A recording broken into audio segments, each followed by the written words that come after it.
বাংলাদেশের অন্ধরমহলে এখন একটাই আওয়াজ, শীঘ্রই কি প্রত্যাবর্তন করছে আওয়ামী লীগ? কেউ কেউ তো এও বলছেন আওয়ামী লীগের প্রত্যাবর্তন কেউ ঠেকাতে পারবে না। আওয়ামী লীগ আছে, আওয়ামী লীগ থাকবে। এখানে আওয়ামী লীগের নিষিদ্ধ,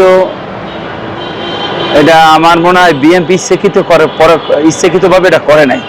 যে কোনো একটা সাফে, যে কোনো একটা সিস্টেম মোতাবেকে পড়ছে, এই কারণে তারা হয়তো বলছে যে আওয়ামী লীগ নিষিদ্ধ। আওয়ামী লীগ এই দেশেতে অসীম কালো নিষিদ্ধ হবে না। আওয়ামী লীগ আছে, আওয়ামী লীগ থাকবে। জল্পনা দানা বেঁধেছে রিফাইন্ড আওয়ামী লীগ নিয়েও, কিন্তু কেন এই চর্চা? রিফাইন্ড আওয়ামী লীগ নিয়ে শেখ হাসিনাকে দুটি প্রস্তাব দিয়েছে ভারত। হাসিনাকে বলা হয় রিফাইন্ড আওয়ামী লীগকে সমর্থন করতে, নয়তো আপাতত কাতার যেতে। তবে দুটি প্রস্তাবই হাসিনা খারিজ করে দিয়েছেন বলে সূত্রের খবর। দলকে বাঁচাতে শীর্ষ নেতৃত্বকে একজোট হওয়ার বার্তা দিয়েছেন আওয়ামী লীগের এক নেতা আরিফুল ইসলাম। বিএনপির বিরুদ্ধে ক্ষোভ উগরে দিয়ে তিনি জানিয়েছেন, ভেবেছিলাম বিএনপি ক্ষমতায় এলে আমরা হয়তো একটু এলাকায় ফেরার সুযোগ পাব, সাংগঠনিক কার্যক্রমও হয়তো ধীরে ধীরে শুরু হবে, আওয়ামী লীগের নিষেধাজ্ঞাও থাকবে না। কিন্তু সাম্প্রতিক পরিস্থিতিতে এমন কোনো কিছুই নেই, বরং অবস্থা সেই আগের মতোই। সম্প্রতি বিএনপি সরকার আওয়ামী লীগের কার্যক্রম নিষিদ্ধ করার রাস্তা আরও পাকা করে রেখেছে। বাংলাদেশের সংসদে সন্ত্রাস বিরোধী আইনের সংশোধনী বিলও সংসদে পাশ করিয়ে নিয়েছে তারেক রহমানের সরকার। এই অবস্থায় কি ভাবছেন দলের শীর্ষ নেতারা? পদ্মাপাড়ে জাতীয় সংসদ নির্বাচনের পর থেকেই দেশে বিভিন্ন এলাকায় কার্যালয় খুলতে দেখা যায় আওয়ামী লীগের নেতাকর্মীদের।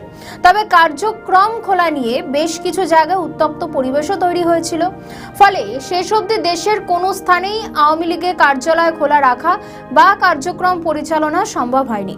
এসবের মধ্যেই আওয়ামী লীগের কার্যক্রম নিষিদ্ধ সংক্রান্ত সন্ত্রাস বিরোধী আইনের সংশোধনী বিল সংসদে পাশ হয়। অর্থাৎ অন্তর্বর্তীকালীন ইউনূস সরকারের আমলে আওয়ামী লীগের কার্যক্রমে যে নিষেধাজ্ঞা ছিল, অধ্যাদেশের সেই সংশোধনী এখন আইনে পরিণত হতে চলেছে। বাংলাদেশের গণমাধ্যমে সম্প্রতি খবর প্রকাশিত হয় যে বাংলাদেশের রাজনীতি এখন বড়ই অনিশ্চিত পর্যায়ে এসে দাঁড়িয়েছে। একই সঙ্গে শিরিন শারমিনের গ্রেফতারি ও দ্রুত জামিনের বিষয়টিও নজরে আনা হয়েছে। বাংলাদেশের এক সাংবাদিক জানিয়েছেন, হাসিনা এখন দেশে নেই ঠিকই, কিন্তু তার কয়েক কোটি সমর্থক রয়েছে বাংলাদেশে। প্রায় 20 মাস ধরে আওয়ামী লীগের নেতাকর্মীদের উপর নির্যাতন চলছে বলেও দাবি ওই সাংবাদিকের। রাজনৈতিক পরিচয় রয়েছে এমন কোনো ব্যক্তি বা নেতৃত্ব দলের হাল ধরলে ফের ঘুরে দাঁড়াতে পারবে আওয়ামী লীগ।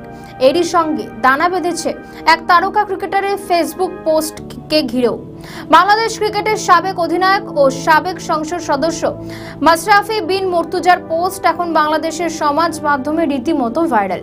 ওই পোস্টে তার দাবি, আওয়ামী লীগের রাজনীতি হারিয়ে যাওয়ার নয়, বরং 50 গুণ শক্তিশালী হয়ে আসবে আওয়ামী লীগ। তবে এই পোস্টের সত্যতা নিয়েও প্রশ্ন ওঠে।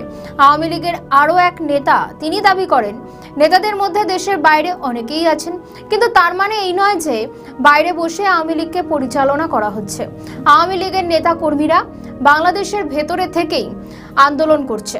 তিনি আরও জানান, শেখ হাসিনার দলের নেতারা উপযুক্ত সময়ের জন্য অপেক্ষা করছেন।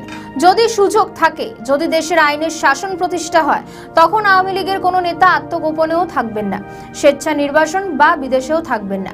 রাজনৈতিক বিশ্লেষকদের একাংশরা বলছেন, বাংলাদেশের রাজনীতির ক্ষেত্রে আওয়ামী লীগের প্রত্যাবর্তন একান্তই প্রয়োজন। তবে এর উত্তর বলবে আগামী দিন।